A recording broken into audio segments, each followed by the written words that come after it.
Uh-oh. It looks like somebody flipped the switch a little bit early on the chemtrail spray.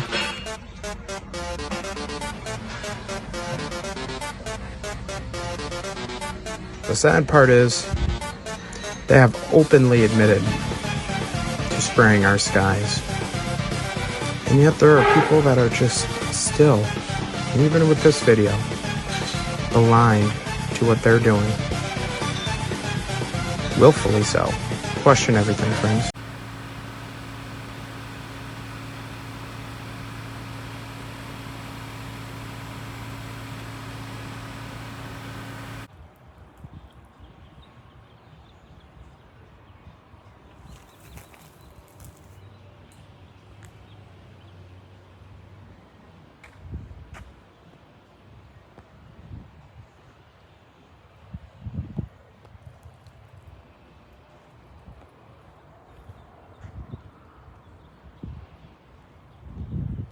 And chemtrails, by the way, barium salts are in chemtrails. They are 10,000 times more toxic to your nervous system than lead.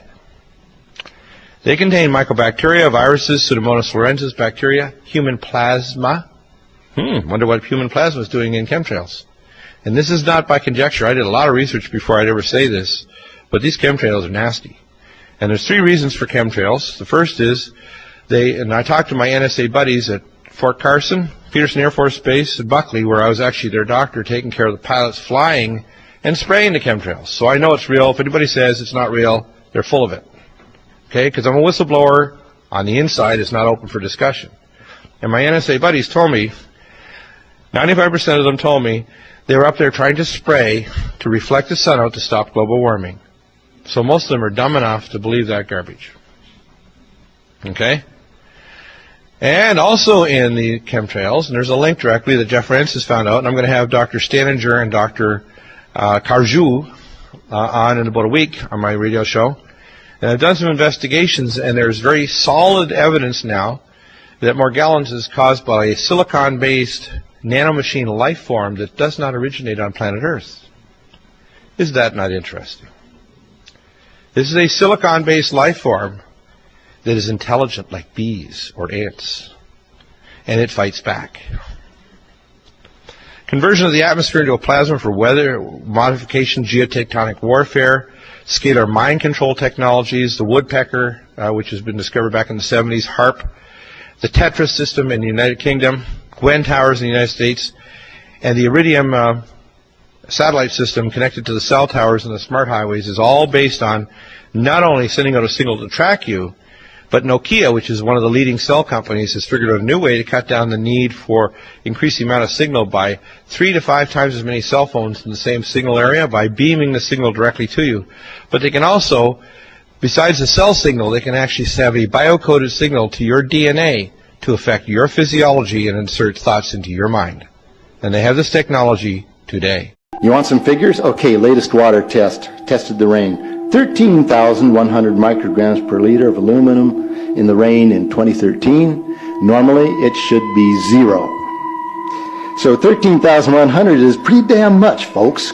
It used to be 0, then it was 100s in the 2000s, and then since 2010, it's into the 1000s and the latest 13,100.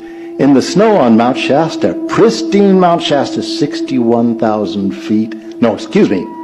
8,000 foot level, 61,000 micrograms per liter. 4 times the amount that is found in the soil up there. Where in the hell is this stuff coming from if it's not coming from the soil? You know, these tests are international in scope. We're seeing this all over the world, guys. Okay, pH of acid soils is 20 times more alkaline. The aluminum in the soil has doubled in the last 10 years. Aluminum blocks essential nutrients. I am unable in my garden to restore normal pH, and that's because nanoparticles are now in the circulatory systems of both plants and humans. So welcome, fellow guinea pigs. The collapse and decrease of agriculture is something I worry about even more than the previous info about autism and Alzheimer's. Another example is the array of technologies, often referred to collectively as geoengineering. that potentially could help reverse the warming effects of global climate change. One that has gained my personal attention is stratospheric aerosol injection, or SAI, a method of seeding the stratosphere with particles that can help reflect the sun's heat in much the same way that volcanic eruptions do. An SAI program could limit global temperature increases, reducing some risks associated with higher temperatures and providing the world economy additional time to transition from fossil fuels. This process is also relatively inexpensive. The National Research Council estimates that a fully deployed SAI program would cost about $10 billion yearly.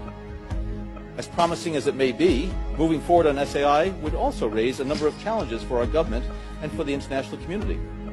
On the technical side, greenhouse gas emission reductions would still have to